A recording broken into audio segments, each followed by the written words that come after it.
Now, if you have one of the weapons which you bought today, lawfully, legally, here in New York State, and is outlawed, say, tomorrow by this bill, am I correct that you cannot transfer it to anyone in New York State other than a licensed gun dealer? Yes. What happens when you die? Now you're a grieving widow or widower, assuming that they didn't kill you with it, but now your estate owns these guns. What does the estate do? I think that the administrator or the executor of the estate would have the power to sell that weapon to somebody out of state. So we are exporting what we consider to be dangerous weapons to other states, our neighboring states like Connecticut, for example? Not we, the administrator. The administrator. So it's okay for the administrator then to sell this to, you know, somebody else in Connecticut or Colorado or somewhere outside the state. That's our solution. But would you support an absolute ban? This is not at all. I favor the Second Amendment. I'm just trying to figure out how this would work. How long does the estate have to sell? I'm just trying to devise ways for you as to what would happen to that weapon or what could be, you know, reasonably done with it by the widower and through the administration of the estate.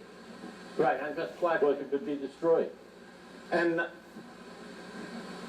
but you can't just give it to your son, can you? No. That would be illegal. Even though your son could use it lawfully as long as you were alive, is that correct? It would be held by law enforcement for 1 year. I'm told it would be held by law enforcement for 1 year. And at the 1 year, it would be confiscated? Could be sold. If it's not sold during the year, it would be destroyed. And does the estate get any reimbursement for the value of this weapon that is destroyed? No.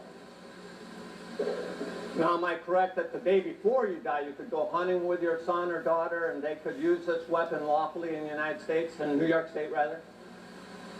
Say that again? Am I correct that if you lawfully own these guns, you can go hunting or target shooting with your son or daughter as long as you are alive? Yes. But if you die, then they can't even own them? Right. All right. It just seems a little strange to me.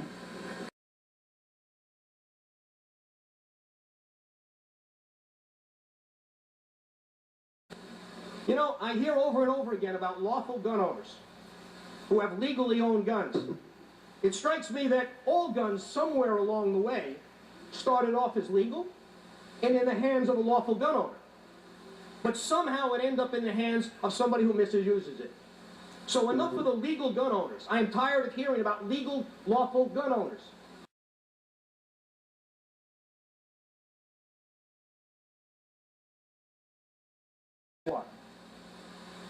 You know, there are some other problems with this, Mr. Speaker, as well. Some people interpret the Second Amendment, which they claim protects their right to be armed. They also believe it gives them the right to secrecy. A newspaper in Westchester County actually put online the list of all of the legal gun owners in Westchester County. And they got excoriated for it. Because somehow the mantra of the NRA that your home is safer if you have a gun, and it will deter somebody to come rob your house if they know you have a gun, now all of a sudden that doesn't matter anymore. Now all of a sudden you have a right to secrecy. What's going on? What's really going on is people believe somehow that the Second Amendment is going to protect them from some excess of government out there. That this government is going to come in and lock them up, and they need to be armed. Well, Mr. Speaker, I prefer to use the power, not of the Second Amendment, but of the First Amendment. I believe freedom of the press and freedom of speech is the true champion and the true protector of democracy. And to say to the newspapers that they can't publish information that the public wants to know, I think is the true violation of our Constitution. This bill contains restrictions which I think are intolerable. But I'm going to vote for them because this is a compromise. I believe the newspapers should be able to list all of the people who have guns.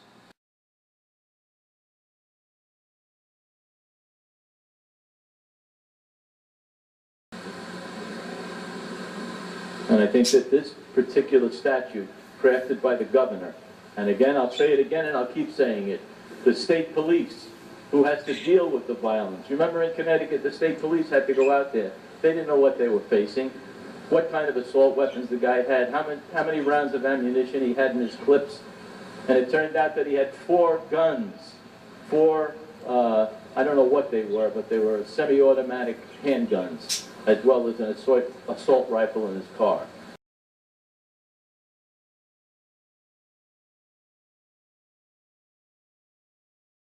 And that's what we're talking about, trying to not only protect our children from being assaulted by these rapid-fire rifles and guns, but also protecting our police from the danger that they pose to them. Thank you.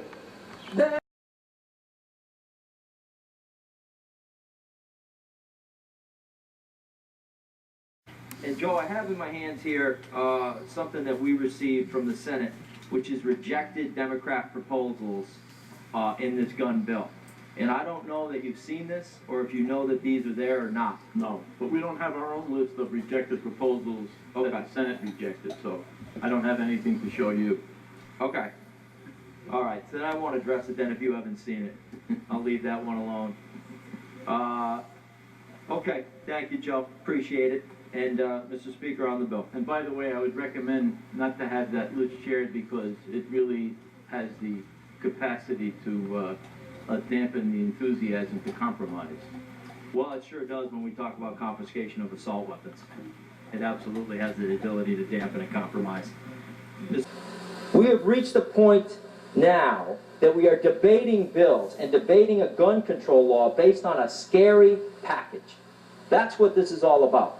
Assault weapons, which is a political term, not a gun term, assault weapons scare people because they look like military weapons. They don't behave that way, and we've had all kinds of falsehoods put out about that. They are semi-automatic weapons. They are not the most powerful weapon out there. They perform much like many other semi-automatic guns, but I get it. They look scary.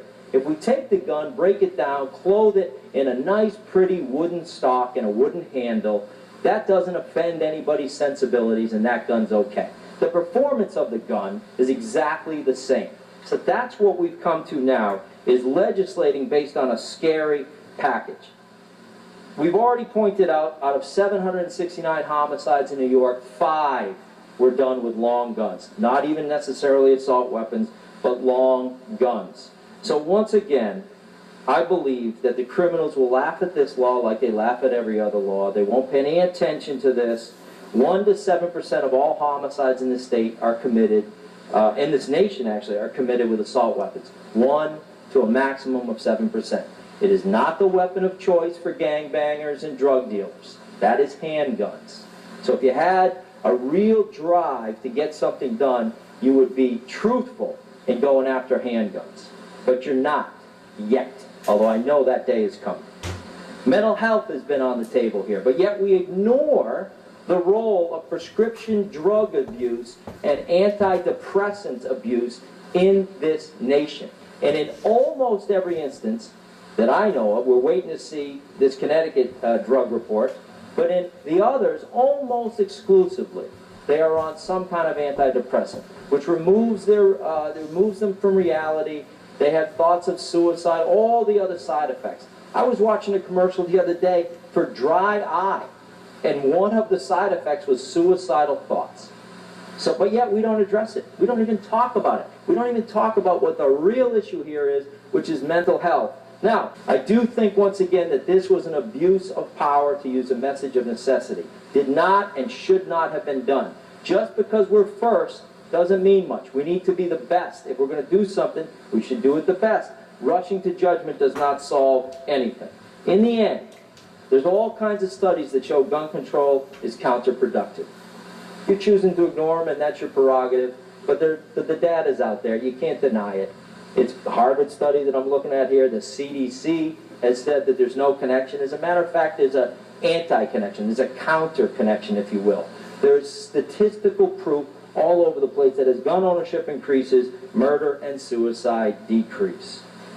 We have heard repeatedly over the past week how we respect the rights of hunters and sportsmen? What about the respect of those people who choose to defend their families? You are limiting their ability to do that when you tell law-abiding citizens to suck it up and put 7 rounds in the chamber, and if that doesn't work, good luck, call the cops. Tell that to my people that live in rural Rensselaer County, where the nearest officer may be an hour away because he's on another call. How dare you put New Yorkers at risk? You don't have that right.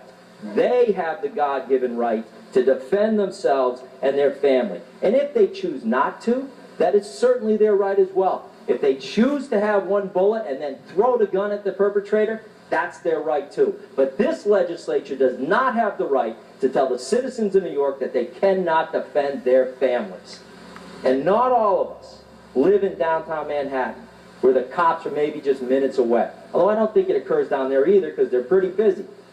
So I would say in closing, I'm not proud of this legislation. Don't be proud of this. You've done nothing to make New York safer. You've done quite a bit to make New Yorkers less safe by limiting their ability to defend themselves and their family.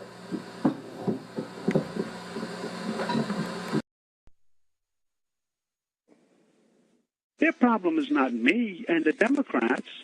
Their problem is themselves. Who are they? Are they these extreme conservatives who are right to life, pro-assault weapon, anti-gay? Is that who they are? Because if that's who they are, and if they are the extreme conservatives, they have no place in the state of New York.